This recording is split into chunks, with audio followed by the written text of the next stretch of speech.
Now, I feel just a little compelled to qualify myself because you all would not respect me if I didn't do that.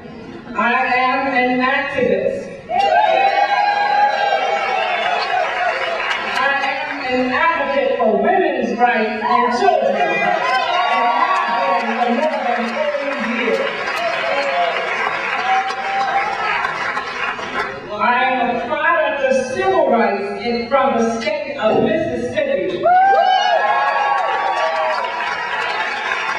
Having desegregated public schools in the 1960s, having been the first woman hired at the National Commerce Department, National Weather Service in the 70s, having run for office in the 80s and became the first woman to win a party primary in a citywide election. And even though I lost that election, we won an out-of-court settlement that changed the form of government so that anyone could run and win in primaries in Jackson.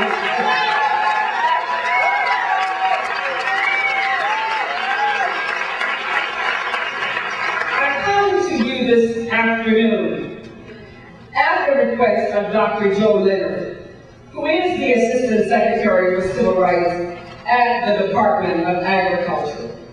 And when he asked me, he does have a lot of senior women. I said, well, why me? He said, you're the person I want to go. I had no idea until you just had this lively discussion how great it was for me to be here and be regenerated in this whole idea of democracy and participation.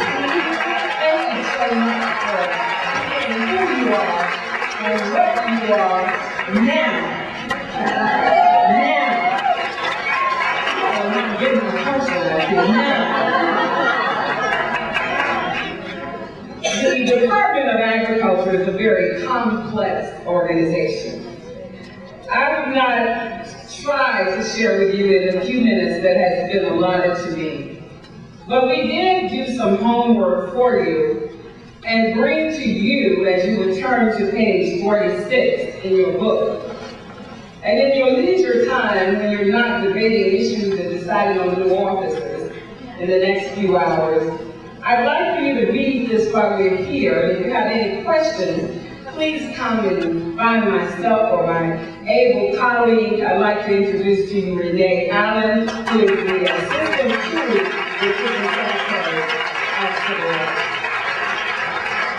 We traveled here because we wanted to share with you how important it is for all citizens of this country to use the services and make themselves aware of all the programs that are available in USDA. Every day, in every way, USDA touches your life.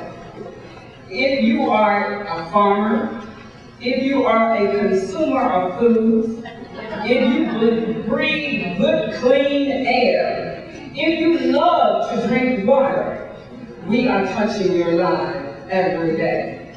It is the type organization that is so easy to forget.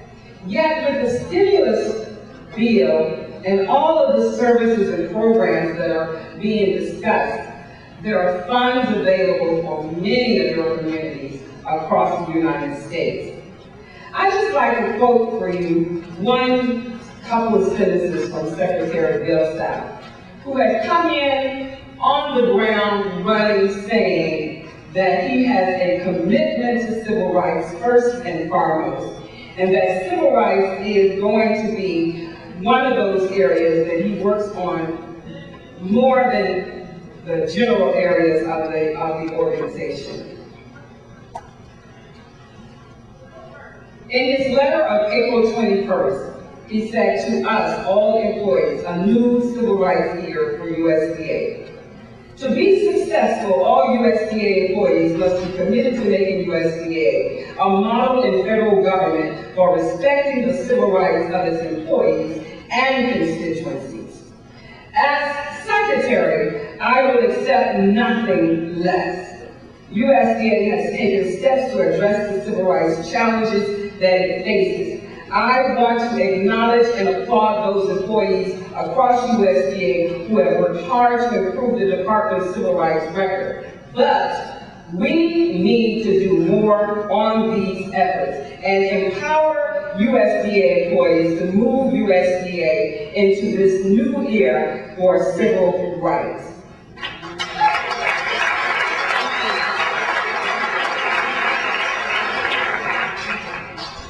The picture that you see, more than 5 years ago, some of us who are in leadership in various organizations, and at that time, I was in the leadership of Blacks in Government and partnered with a sister who was in leadership of federally employed women. We went before Congress to talk about the life of women in senior positions and the life of candidate development programs.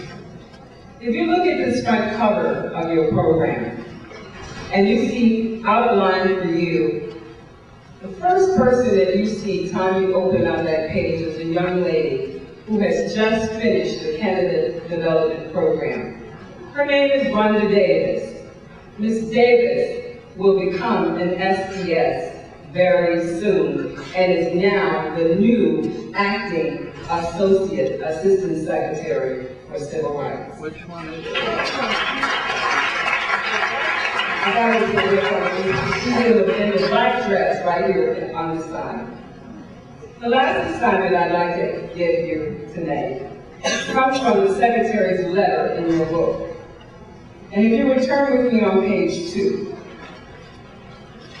it simply says, your conference theme, Turning the Tide for Equality, coincides with the USDA Civil Rights Policy Statement, which emphasizes my expectation that every USDA employee will demonstrate respect for and adherence to USDA civil rights, equal employment opportunity, and diversity policies.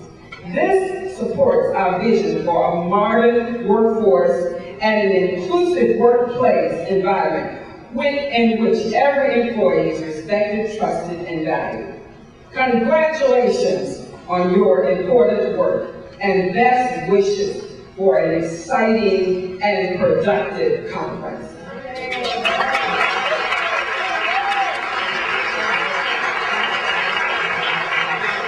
Let me leave you with a couple of words from Shirley, the activist. Shirley, the civil rights child, grown up working in Washington, D.C., from Jackson, Mississippi. It is our time in America to make a vast difference, not for ourselves, not even possibly for our children, but it is for the 7th generation that we will never see or never enjoy. But it is for us to lead this nation, to lead this planet, to lead the supply of water and the safety of food in such a state that they can enjoy, and not only just enjoy themselves, but they can share with the rest of the world for which we have become the leaders. If you do not assume this responsibility now, the pursuit of happiness will not be there for the 7th generation.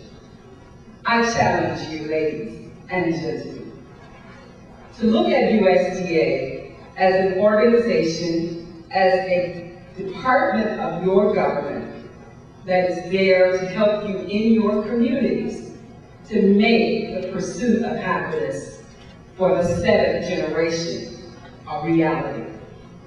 Godspeed, God bless you, and keep up the good work.